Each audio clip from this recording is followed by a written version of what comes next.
আসসালামু আলাইকুম my dear Facebook friend and follower. আমি আজকে আপনাদেরকে দেখাবো ভুট্টা বাগান। আসলে এই বাগানটি ফেনী জেলায় অবস্থিত।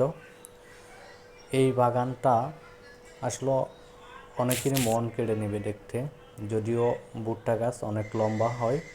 এই গাছ এখন ফুল দেয়া, যখন এই ফুলগুলো ফলে পরিণত হবে তখন দেখতে আরও সৌন্দর্য দ্বিগুণ বেড়ে যাবে। ভুট্টা আসলে আমাদের বাংলাদেশে ক্রমাগত চাষের হার বাড়তেছে এবং এই ভুট্টা চাষে অনেক কৃষক অনেক লাভবান হচ্ছে। যদিও বাংলাদেশে এতটা বেশি এখনও ভুট্টা চাষ মানুষ অভ্যস্ত নয়।